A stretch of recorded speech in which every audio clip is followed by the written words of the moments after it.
Hi. Hi, Adam. So, Adam is here with me today. Yeah, that's your brother in the other room. And he's here because your face. He has teeth missing because he's an older dog, and when we adopted him, he had some bad teeth from whoever his previous owner and situation was. So his lips do funny things. Um, he gets scared of our upstairs neighbor making a lot of noise, so we haven't reported that yet, but we've made our landlord aware of what is going on because we don't want it to escalate. I'm not going to go into that. I'm here today to talk to you about Kimetsu. I think I'm saying that right. No, Yaiba. So the Demon Slayer anime that started airing, and Fruits Basket, and Sarazanmai. So those three are the ones that I'm watching this season.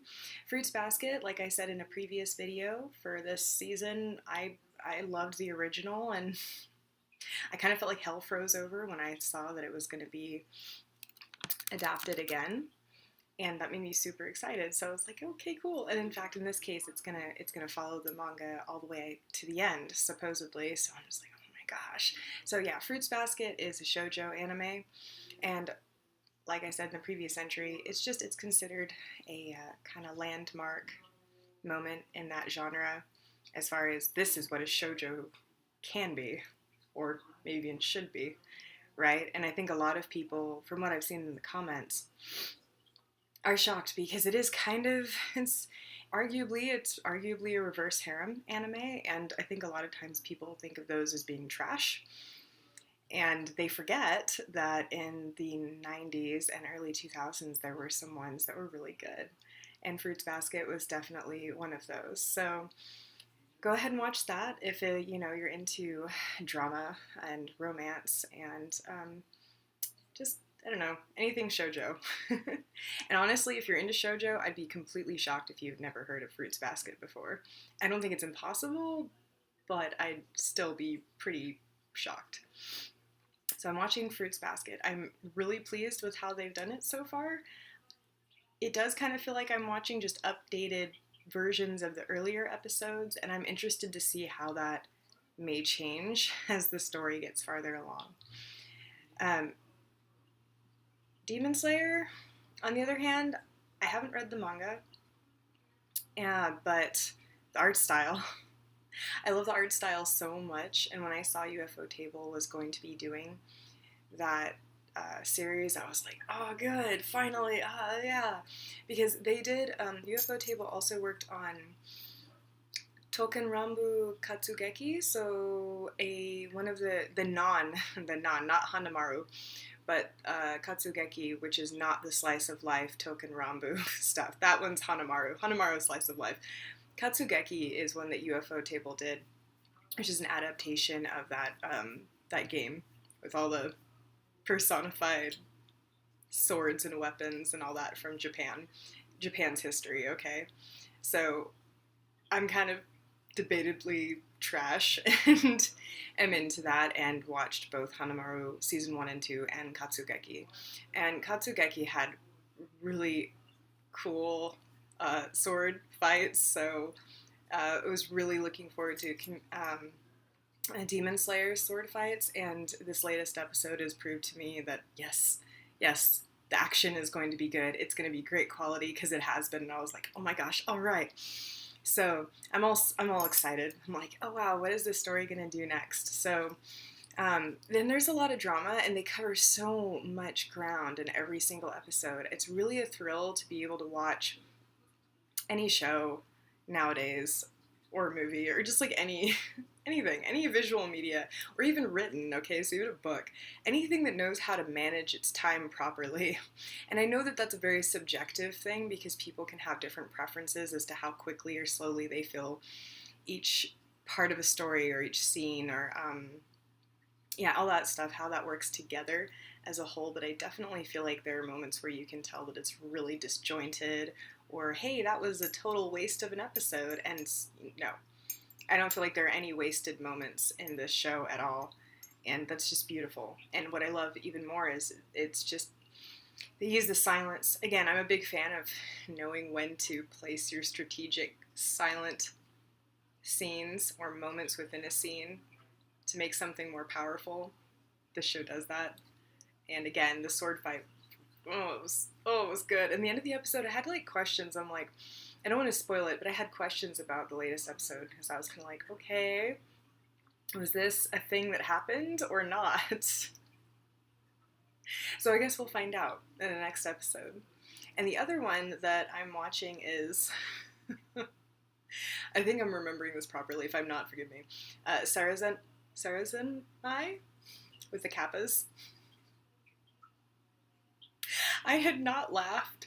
I see Adam's scared. He's like, oh my god, what's wrong? Yeah, I love you too. I had not laughed that hard. It was like I had total silence watching the first episode of Sarazanmai. And then after it was over, I just started laughing, and I couldn't stop laughing. So much so that my father was like in the hall where his desk is here in the apartment where his computer is, and he was like yelling, he's like, are you okay? I'm like, I don't know. I don't know what I just watched. And when I was watching Sarazanmai, the first episode, I was like, the use of this music, the smoothness of the animation, the intense amount of layered social commentary reminded me heavily of Yurikuma Arashi, which is a shoujo ai anime. It's basically lesbian bear storm. And I love that series so much. Some of my friends in college were like, hey, let's watch this anime while we were all hanging out. And I'm like, it's so good. Sorry, I get the societal commentary of Yurikuma Arashi is really good. I think a lot of people watch it and they take it very literally, and it's not supposed to be literal. So anyway, it made me think of Yurikuma Arashi, Sarazanmai did.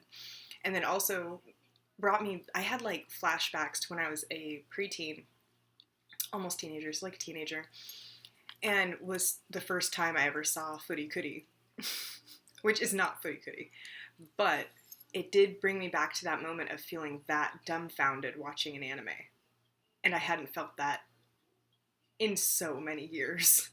So that was it was a good feel. It wasn't like a bad feel, it was a good feel. It was like, oh, wow, something that's out of the ordinary for anime, because a lot of anime is pretty standard now, right? I know, hi. He says, yeah, I like it too. And, so I don't know if any of you have heard of Sarazanmai, because I guess it blew up on Twitter. I'm not on Twitter because too overwhelming, too much information for me. But it's just the kappas and the butt stuff was surprising. Okay. So, yeah. I might make another video as the story progresses with my 2 cents about what I think the social commentary is here. I think that if you really stop and think of it from that perspective and rewatch the first episode, it starts to become more, it becomes deeper. And the weird part is, with the weird kappa shit, the abstract stuff, and the butt stuff, you're kind of like, what is this? But at the same time, I think a lot of people have gotten attached to the characters already, like the main 3. Especially, so that's kind of unique. It's like, hey, I'm gonna pull all this weird stuff out of my ass and then throw it at the audience, and yet, oh wait, no, the audience is gonna have feels for the characters. Oh my god, that takes skill. Okay. It takes skill. I actually found out that the creator of Yurikuma Arashi, whose name is eluding me right now, but it is gonna go in the bottom of the description, because, and even if I knew it, I probably would mispronounce it. So the person who did that, and I think also worked on Penguindrum, that one, is the person involved with this show, Sarazanmai. And when I saw that, I was like, I knew it, because some of the visual motifs, especially like the smartphone thing, reminded me again heavily of Yurikuma Arashi. So really weird season so far. You got like the shoujo fair, you have, which is, a remake, but not, I mean, it is and it isn't, because they never actually told the whole story in the first one that they made, the first anime. And then Sarazanmai with the weird kappa stuff that I love and made me laugh forever. I just saw the second episode and I was like, wow. And by the way, people, um, pot is still highly illegal in Japan, and I'm just gonna leave that there and just say that.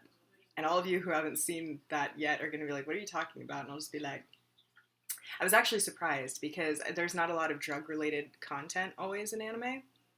So when that happened, I was like, whoa, they're going there. So yeah, that was fascinating.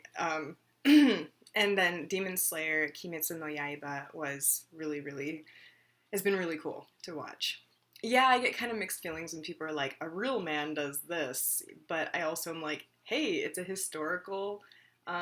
It's set in a specific historical time, so I'm not going to get all upset about that because I get it. And yeah, there are always going to be people who have those kinds of opinions, whether I think they're always right or not. So and that's an entirely nuanced discussion for another video. So speaking of social commentary, which yeah. Anywho, Adam and I are going to go ahead and see about posting this video. Yeah. I had linguiça sandwiches and salad for Easter dinner because we're part Portuguese amongst many other European countries all in one person, even before my family came to the States. So part of that was like, yeah, it's Easter Sunday. Well, we don't have to go and see family. We'll make linguiça sandwiches. And we missed linguiça because when we moved to Las Vegas, we couldn't find it. So this dog keeps smelling my breath because he's like, what is that delicious smell coming from your mouth? And it's like, it's linguiça. Anyway, you all take care. I will be making probably another update eventually. I have to do a lot of thesis work this week because, again, I need to finish out my spring semester of third semester of grad school. Until then.